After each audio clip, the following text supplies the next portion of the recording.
Hey everyone, Fresh here. This video is going to be the second in part of our tanking tips and guides series. This one I wanted to talk about positioning mobs and how to move mobs, kind of specifically in dungeons, but this will also help a little bit in raids as well.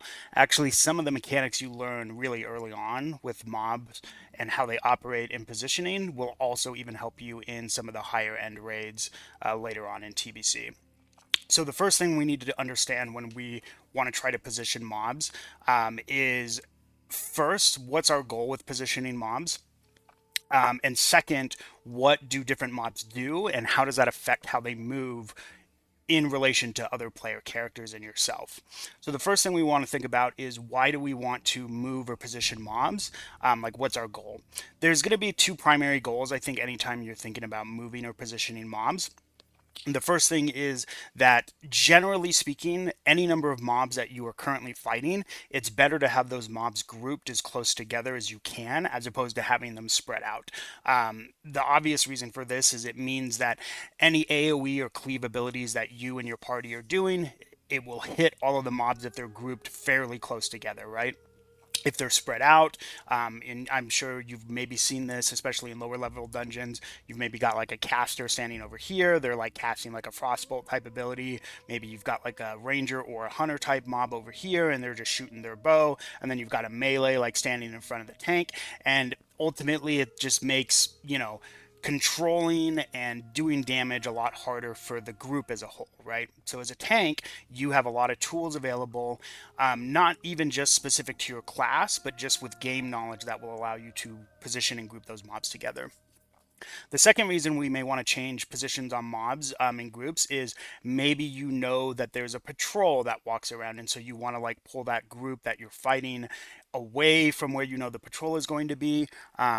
So anything you can do in order to basically avoid any sort of, you know, causing extra difficulty by pulling extra packs because of patrols, or because you pull like maybe two packs are close together. So if you just walk into melee range, you'll pull two packs, but maybe you can do something to get like ranged threat and then pull a particular group back. Sometimes that makes pulls like that easier. It's going to be a little bit contextual, but for the most part, that may be another reason why you would want to change it, is to avoid pulling groups that you don't want to pull currently with that group of mobs that you want to pull. My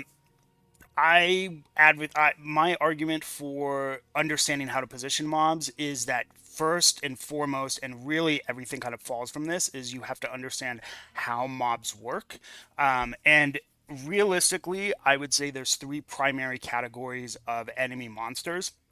And once you understand those three primary categories, it then starts to make your job a lot easier as a tank on how to approach those different types of mobs and how to control them, especially when there's more than one monster in a group.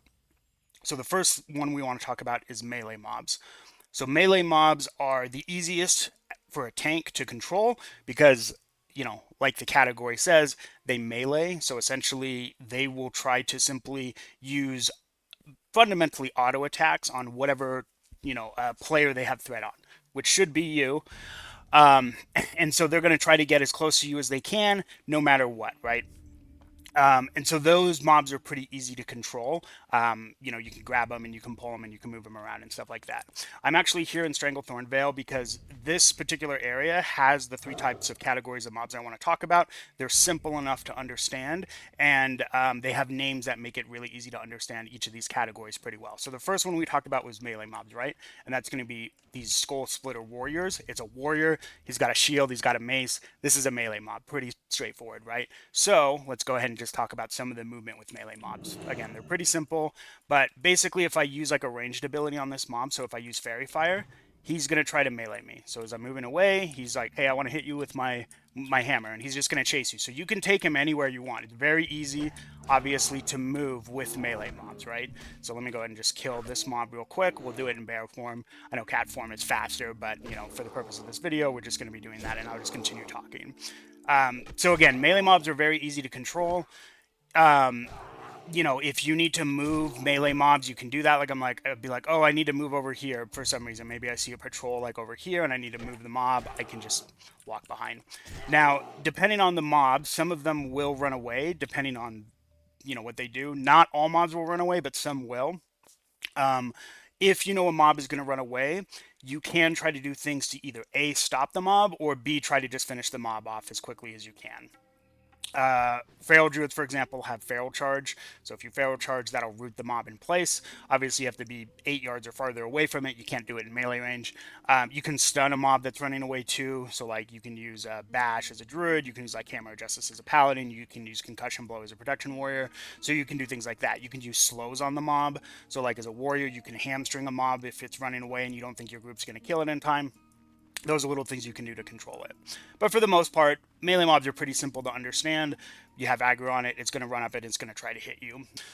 So the other type of mob we can talk about, because we've got this Skull Splitter Mystic here, are caster mobs. Now caster mobs are going to be one of the more complex mobs to think about, more complex than melee mobs. Certainly I don't think they're necessarily that complex, but there are some like kind of intricacies and things like that that can change how you position caster mobs. So let me go ahead and just kind of prep for this pull. I'm going to want to go ahead and top myself off because I'm going to be doing a couple different things, so I don't want to die when I'm fighting this mob. So first things first is usually caster mobs will try to just free cast on you. As you see here, I put a Fairy Fire, so now he's got threat. He's going to just sit here and cast Lightning Bolts at me, right? So there's a couple different ways you can position caster mobs. So first is if you interrupt an ability, it locks them out, although Feral Charge roots, so this is a little bit different than like using like a pummel or a kick. But if that was like a pummel or like a kick from a rogue, once they're interrupted, you can actually reposition them. There's another small trick with caster mobs as well. Basically, if you can catch like the end, although I don't think this matters because he's out of mana. The other way these things move is when they run out of mana, they'll move as well. So basically, if you interrupt their spell and the interrupt doesn't root them, then you can move the mob during their lockout of their cast usually, unless they have maybe 2 different schools of magic they can cast from, and some mobs do have that, right? So like say you're fighting like a priest caster type and it will do like a holy type spell maybe to heal, or and then like a shadow type spell maybe to do damage. So maybe it starts off by like spamming some sort of shadow type spell, and then somebody kicks that shadow spell and you're like, okay, great, now I can move the mob, and then it may stop and start casting a holy spell because you haven't locked it out of that school of magic. The other way you can reposition those mobs is if they just run out of mana, like that mob ran out of mana there. This is less likely in higher level content because they tend to have bigger mana pools, but you could, in theory, eventually run them out of mana and move them. This is far less practical for the purposes of tanking, so I don't really think about it when I'm tanking. Maybe for like when I'm out questing, I might think about it, but yeah, for tanking, I generally don't think about it. Alright, so here is a Skull Splitter Mystic, so let's go ahead and see if we can reposition this mob. And the trick is you can get little micro movements out of it. Basically at the end of the cast, as you see here, I've kind of tricked this mob into meleeing me, right? Let me cancel my auto here. But now he's kind of changed his heuristic. So basically the way to think of it is that like mobs kind of have like these heuristics where if you're at range from a caster, it's just going to sit there and cast its spells at you. It's just going to spam Lightning Bolt from this Mystic if it's got something else. And there we go. Now it's casting again. But if you are close enough, the mob will sometimes want to melee you. And I'm not sure what exactly determines this, but essentially it involves being in melee range and keeping the mob in melee range. So how do you keep the mob in melee range? You have to use your S key. So I think there's this problem with like a lot of maybe medium experienced players where they're like, oh, S key is awful. You should never, ever, ever use your S key. That is incorrect. The S key is a tool, just like every other tool in your arsenal. You just have to know when to use it. And just talk about like line of sight, like using the walls, right? And maybe there's even a caster mob over here, although there's a lot of players out here questing. But so this wall should 100% block line of sight, right? So let's say like, we had a caster. Let's say this, well, the totem went away now, but let's say like this flower right here was a caster, right? And I was fighting this flower. So I'm hitting it, and I go, oh, I need to move this mob, and it's a caster. You could quickly dip and move here behind this wall, and that'll allow this mob, it'll go, oh, I can't attack this player. I can't cast spells on it because I can't see it because there's an object in the way.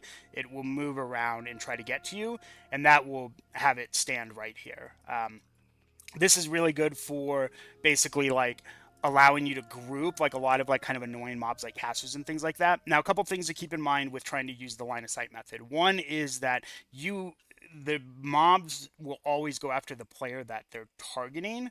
So what I mean by that is like it's the person who has threat, right? So if I start if I start a poll, say there's like two casters standing here, and this one right here, this is the flower, and I target it and I hit fairy fire, and then I go, okay, I'm gonna line of sight and I move behind here, and there's a second mob there. I don't have any real threat on that mob, other than being the only player on the combat table. If the healer, say, like puts a heal on you, or maybe they even buff you after you aggro them, they will get threat, right? So then now the healer has threat, and if the healer's like standing here, like say they're this flower and this is the mob flower, if the healer is standing here and this mob has threat on them and you're standing here, the mob won't move because it's just going to cast on the healer, right? So the healer has to also move as well, or you have to do something to go out and get, on top of the healer threat in order to reposition the mob. Um, I line of sight is, again, it's a tool. You don't necessarily want to use it all the time. Sometimes sight can really slow pulls down or slow dungeons down. Sometimes it's better for you to just go into packs as they are to just make the dungeon go faster. But sometimes using line of sight can make pulls faster in some ways, because if you can group, like maybe there's like a bunch of mobs that are kind of like loosely scattered and they're all part of one group. If you can line of sight that whole group, you can get them all stacked up right here. Makes it way easier to keep threat, makes it way easier to keep them under control. You do more damage, all that kind of stuff. So even though it takes you maybe 5 to 10 seconds to line of sight the pole, it will ultimately make the pack go a lot faster and a lot easier for everyone involved, as opposed to them being scattered all over the place when you run into the pack. So this axe thrower is now ranged and it's throwing axes at me, right? It's doing its ranged attack fundamentally. So the question is, how do I position this and get it grouped up? But let's say I want to move it over here. So how would I do that? Pretty simple. You get in melee range and then you just S key. So I'm just going to S key all the way here. I go, this is where I wanted the mobs to be. Now I can just kill the mobs essentially, right? Ranged mobs are pretty simple. Basically, like when you're too far away from them, not even that far, when you're a little bit of a ways from them, they will sit there and try to just do whatever their ranged attack is. In this case, it's just going to throw axes. That's basically just what those mobs do. So, yeah, basically, if you get in melee range of a ranged mob, it will change from doing ranged attacks on you to melee attacks. So once it's doing melee attacks on you, you can then reposition the mob. But the way you want to reposition the mob is with slow movement. S key is perfect for this. You can just S key back up, and that will allow that mob to continue to keep meleeing you the whole time while you're backing up. Again, if you want to quickly move, you need to strafe. So you need to, strafe if you want to be quickly moving a mob. But S key is a great tool for using it to position mobs, reposition mobs, or, back mobs up into each other. Another kind of heuristic or trick you can do is if you are fighting, say, one of each type of mob. So let's say you're fighting a caster, a melee mob, and a ranged mob.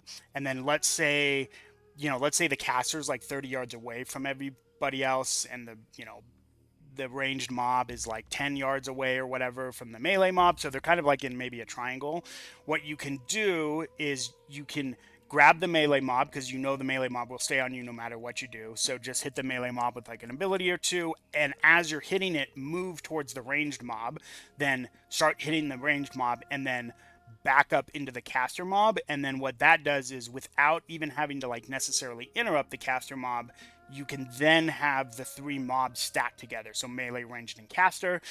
Because again, like I said, melee always follows you, right? They will always stay leashed to you essentially as long as you have threat on them. So as you're moving, you can strafe, do damage to them, and then move them on top of caster and range mobs to get them close together to keep them in like a tighter stack that you can. You can move mobs around just by understanding the fundamentals of how they operate. And once you understand those fundamentals, it will make tanking in dungeons, it'll make tanking trash mobs, it will even make tanking bosses easier for you. I main tanked Our Lady Vash as a protection paladin back in TBC Classic, and Vash has a mechanic that ranged mobs use in low levels in classic World of Warcraft. You know, the mobs that will like net you and then they'll back up and then like start throwing or like shooting their ranged attacks at you, like the scouts, I think, up in the jungles. Vosh does the exact same thing. It's literally the exact same mechanic for the tanks. She will net you, and if you are netted, if you're rooted, she will immediately back away from you and immediately start shooting you. It's no different from the scouts. How do you stop that? You need to break the root, right? So as a paladin, you can freedom yourself. So you get a freedom. So as soon as you have freedom, you move into melee range of Vosh. Then you can back up. So you slowly back her back up to whatever position you need her to be in. It's the same fundamentals. There's no difference between tanking Lady Vosh and tanking those mobs. The difference is you're doing it with 24 other players and not by yourself. So keep these things in mind next time you're tanking a dungeon. It will probably help and make things a lot easier. So thanks again, everyone, for watching. If you do like these types of videos, it seemed like a decent amount of views on my first video that I did on add-ons. So go ahead and like and subscribe, and I'll continue making these in the future. And again, thanks again, and have a good one.